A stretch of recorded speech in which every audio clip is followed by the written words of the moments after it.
Okay, in the previous video, we were looking at configurations of x0 and x1, and we were saying, okay, we realized that for certain configurations, the neuron would output zeros, and for certain configurations, the neuron would output ones. And by changing the W's, we were able to change the boundary between the region where the neuron outputs zeros and the region where the neuron outputs ones.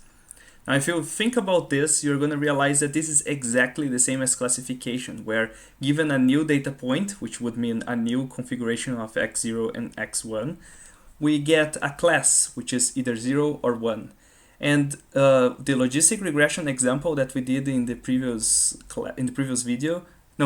class, was also produced a boundary like this, straight line boundary in the same way that we have now. Now I want you to realize that this is the production, this is the output of only one neuron. And we actually have an entire network. Generally, we talk about neural networks, not only neurons, right? So what do we get with more neurons, like by attaching neurons together into a network? Now, so this image was exactly the same. So here I would show you that these are zeros and these are ones, or vice versa. But I thought that this image would be an easier image to understand because I had shown you already everything based on this image. Okay, so as we have discussed, we are able to divide the space into two regions, right? One that has one class and one that has another class. And this is what a neuron does. But then there are certain configurations of the data. So there are certain ways in which the data can be configured, can be shown, can appear, that actually are not, for which it may not be very useful to have only one neuron. So for example, consider this function here, depicted in here, but like we can see it, how it is supposed to be here. So it has only one input, so it has only one input value, one x, and then these two values here, the y-axis here, it represents a class, so it's the color, it was our color. And then whenever the x is smaller than 2 or bigger than 4, then the class is class 0. And whenever the x is between 2 and 4, then we have the class 1. We could take these as blues and these as reds, or these as blues and these as reds, for example. So what happens? The thing is, there is no way, even if I try to say, okay, so now I'm gonna try to find a neuron that will divide, that will perfectly divide this space such that all the ones are to one side and all the zeros are to the other side. So you should get convinced eventually that with one neuron, it's impossible to find a way to divide this data such that to one side we get only ones and to the other side we get only zeros. So for example, you might imagine that the neuron divides the input here, then we are gonna have zeros to one side, but then we're gonna have ones and zeros to the other side. If we try here, then it would not also work. So the 2D version of this are what we call, so normally people speak about concentric circles, but like, I guess in my case, because it was easier to make code that would not look like a circle, but instead a square, and this also works, then I'm gonna say, okay, concentric squares or concentric rectangles. So the thing is, you should notice that here with 2D, so now I have two input axes, so x0 and x1, for example, and then the class is represented by the colors. And then you should, like, so this is more like what we were seeing before. And then there is no way for us to find a line here that will divide the space so that to one side we get only one color and to the other side we get only another color. So if I try a line here, it wouldn't work. If I try a line here, it wouldn't work. If I try a line here, it wouldn't work. There's nothing that we can do to, using a line, divide the space into, in one side we have one color, another side we have another color. So for this we would need more neurons, and we're gonna see this in a minute how to do.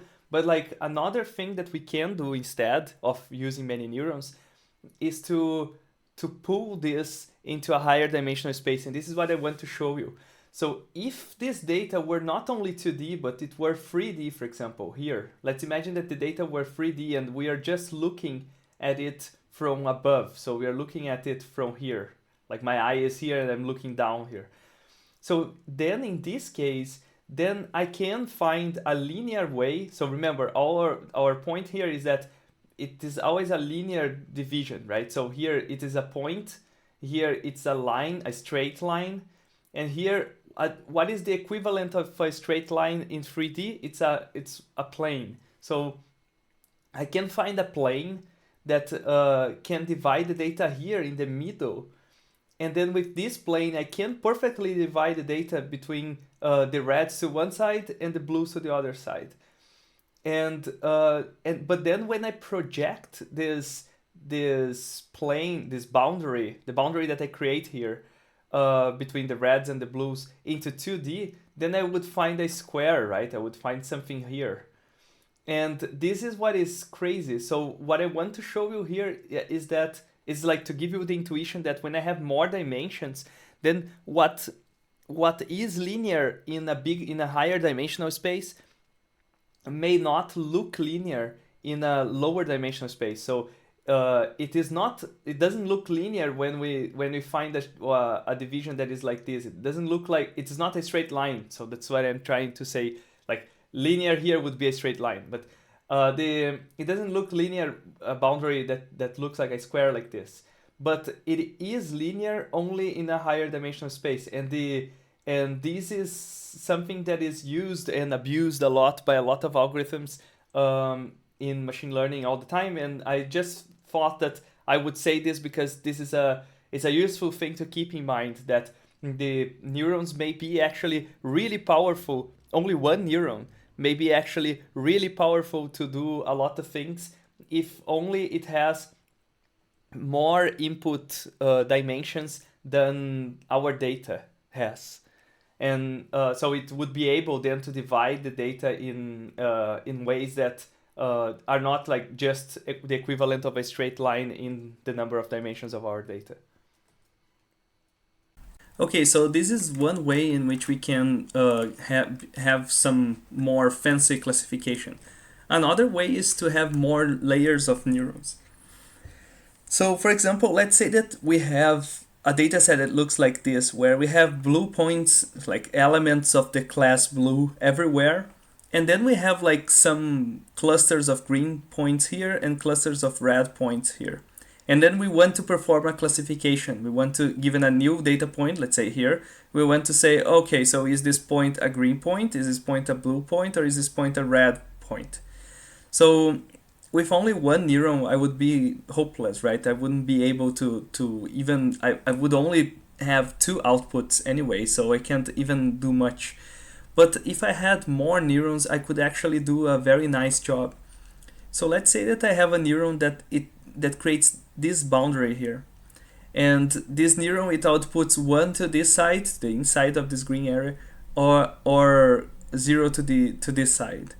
And then I could have another neuron here that outputs 1 to this side and 0 to this side. And another neuron here that creates this line here and outputs 1 whenever the point is at this, like to the like above this line, and 0 whenever it is below this line. And then another neuron here that outputs 1 at this side and 0 at this side. So with all of these 5 neurons here, then they always output 1 to the inside of this region here. So I would then really be able to tell, okay, my data point is in this region here. Let's say that this region here is the region that I want to classify as green for some reason. Then I actually could take the output of each one of these neurons and input them into another neuron. So I'm going to show you what I mean here. So I would have for the green area there above, I would have these 5 neurons, and they will output either 0 or 1, depending on whether the neuron is to the correct like to the inside of this green region or not, right? And then if all of them output 1, then the sum of all of these inputs is going to be 5. And then the sum is the aggregation function, if you remember, which is like to this left side of this neuron here. It will aggregate the input of all of these, and then if the sum of the inputs, which is what is given to the activation function, is bigger than 5, that's why I have this theta equals 5 here. So this is my threshold. This neuron here is going to fire only when the input that is given to this neuron is at least 5. So if the input that is given to this neuron is smaller than 5, then it will not fire. That is, it will not output 1. And then this would mean, so if it's smaller than 5, then this would mean that either the point is like at this region here, like to the outside of this line here, or the point is to the outside of this line, or the point is to the outside of this line, or the point is to the outside of this line, or the point is to the outside of this line. So then it will only, this neuron here will only fire if the point is to the inside, like to the inside of this green region, which is to the inside of each one of these lines here. So this would help me to classify the data point as green. And then I could also have, like, since I have like this other region that are reds, that is for reds, then I could also have like 1, 2, 3, 4, 5 neurons that would help me to classify the neuron as red. And then if these two, so if this one fires, then we know it's green. If this one fires, then we know it's red. If none of them fire, then we know it is blue. And we are sure that it will never be the case that both of them is going to fire, because the point would need to be both here and here to be able to fire. So this is actually a proof. I mean, I didn't really show you any, I mean, I'm just doing the argument of the proof, but there is actually a proof that shows that a neural network with only 2 layers like this, with this number of with this layer and this layer, if it is allowed to have an infinite number of these of neurons in this layer here, then it can actually approximate any, like with any like as much as we can, any border that we want to approximate. So like, let's say that the border were like very curvy like this, then it doesn't matter. Like if we have as many neurons as we want, then we can have the border as curvy as we want, and we just need more neurons here to be able to perform this classification. Now, okay, so the thing is, there is only one last thing that I need to mention. All of the neurons that we have discussed so far, they either output 0 or output 1. But actually, if you remember in the previous class, we talked about a gradient descent, and to be able to apply gradient descent, the function needed to be to have a derivative everywhere. And this function here, it doesn't really have a derivative at this point, like where the sum of the inputs equals 0, or in this case, like the x0 equals 0. So the way people actually solve this problem is by using the same function that we used in logistic regression. They use a sigmoid function, and then training a neuron becomes very much the same as doing logistic regression. So a neuron is actually doing logistic regression, like really. But and then notice, it's only one neuron that is doing logistic regression, and then with several neurons we can do a very fancy classification. So my entire discussion here about neural networks was only to get you to the point where I can say, okay, all of these things that we have discussed so far, like regression and logistic regression and classification with several classifiers, like from the previous class, one versus all classification. This is basically the foundation that we need to be able to understand at least some things related to neural networks. And neural networks are just are only going to be a fancier version of all of that. So in the next videos, we are going to discuss a little about applications of these models, these fancy models, to the kinds of things that we might want to do when we want to do language processing.